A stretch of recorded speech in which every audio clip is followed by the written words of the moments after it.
ಸಾಧನೆ ಮಾಡಿದವರು ಇದ್ದಾರೆ. ನಾವು ಗೌಡಿಗೆರೆ ಸೋಮಶೇಖರ್ ಎಲ್ಲೋರು ಮೇಡಮ್ ಇಲ್ಲೇ ನಮಸ್ತೆ. ಇವರ ವಲಸೆ ನಾನು ಹೋಗಿದ್ದೆ. ಯಾಕೆ ಹೇಳ್ತೀನಿ ಅಂದ್ರೆ, ಯಾಕೆ ಕೃಷಿ ಸುಸ್ತರ ಇಲ್ಲ ಅಂತಂದ್ರೆ, ನಾನು ತುಂಬಾ ಸುತ್ತಿದ್ದೀನಿ, ತುಂಬಾ ಹಳ್ಳಿಗಳಲ್ಲಿ ಬಿಸಿಲಲ್ಲಿ ಸುತ್ತಿದ್ದಿದೆ. ಹೇಳ್ತಾರೆ ಎಲ್ಲರೂ ಎ ಸಿ ರೂಮಲ್ಲಿ ಆರಾಮಾಗಿ ಕುತ್ಕೊಳ್ಳಿ ಅಂದ್ರೆ ಇವ್ರು ಯಾಕೆ ಹೀಗೆ ಸುತ್ತುತ್ತಾ ಇದ್ದಾರೆ ಅಂತ ಹೇಳಿ. ಹೊರಗಡೆ ಹೋದ್ರೆ ಗೊತ್ತಾಗೋದು ಜನಜೀವನ ಹೇಗೆ ಇದೆ ಅಂತ ಹೇಳಿ. ಗೌಡಿಗೆರೆ ಸೋಮಶೇಖರ್ ಅವರ ಹೊಲಕ್ಕೆ ಹೋದೆ. 4 ಎಕರೆ ಹೊಲ ಮಾಡ್ಕೊಂಡಿದ್ದಾರೆ, ತೋಟ ಮಾಡ್ಕೊಂಡಿದ್ದಾರೆ. ಪಂಚತರಂಗೇಳಿ ಸಾವಯವ ಕೃಷಿಯನ್ನ ನಂಬಿ ಇಡೀ ಸಂಸಾರ ಅವರ ಕೃಷಿ ಮೇಲೆ ನಿರ್ಭರ ಆಗಿದೆ.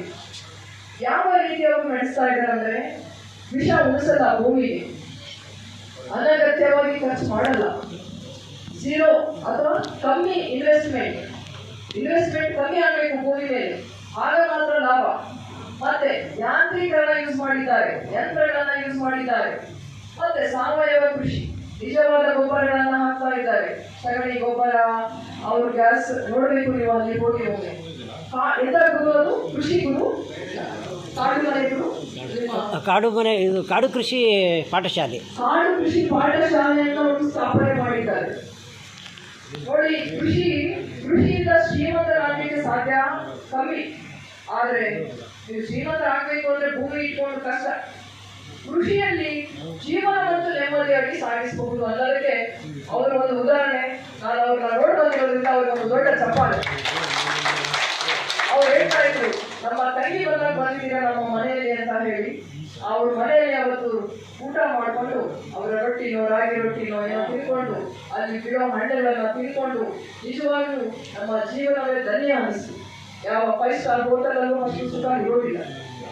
ಸೊ ಅಂತಹ ನೋಡಿ, ನಮ್ಮ ರಕ್ತದಲ್ಲಿ ರೈತರ ಜೀವನ ಇದೆ, ನಮ್ಮ ರಕ್ತದಲ್ಲಿ ರೈತರಿದ್ದಾರೆ. ಯಾಕಂದ್ರೆ ಅದೇ ನಮ್ಮ ರಕ್ತ, ನಮ್ಮ ದೇಶದ ಬೆನ್ನೆಲುಬು ಅಂತ ಹೇಳಿದ್ರು. ಅದನ್ನ ಕೃಷಿ ಹೊರತಾಗಿ ನಮಗೆ ಜೀವನ ಇಲ್ಲ. ನಮಗಿರೋದು ಒಂದೇ ಆಸ್ತಿ, ನಮ್ಮ ಭೂಮಿ, ನಮ್ಮ ಕೃಷಿ. ಯಾರು ಏನೇ ಹೇಳಿದ್ರು ಕೃಷಿ ಇವತ್ತಲ್ಲ ನಾಳೆ ಅಲ್ಲ, ಈ ಮನುಷ್ಯ ಜನಾಂಗ ಇರುವವರೆಗೂ ಕೃಷಿ ಇರುತ್ತೆ. ಹಾಗಾಗಿ ನಾವು ಅದಕ್ಕೆ ಒಂದು ಸರಿಯಾದ ಬೆಂಬಲ, ಸಪೋರ್ಟ್ ಮತ್ತೆ ಸರಿಯಾದ ಕ್ರಮಗಳನ್ನು ಅನುಸರಿಸಿ ಅದರಲ್ಲಿ ಜೀವನ ಮಾಡೋದನ್ನ ಕಲಿಬೇಕು ಅಂತ ಹೇಳ್ತಾ, ಮತ್ತೊಮ್ಮೆ ನಮ್ಮ ವಿಜಯ ಕರ್ನಾಟಕ ಸೂಪರ್ ಸ್ಟಾರ್ ರೈತ ಕಾರ್ಯಕ್ರಮವನ್ನು ಆಯೋಜಿಸಿದ್ದಾರೆ. ಪತ್ರಿಕೆಯವರು ಇದುವರೆಗೂ ನಾನು ನೋಡಿದೆ ಸ್ಟಾರ್ಟ್ಅಪ್, ಸಿನಿಮಾ ಸ್ಟಾರ್ಗಳಿಗೆ ಅವಾರ್ಡ್.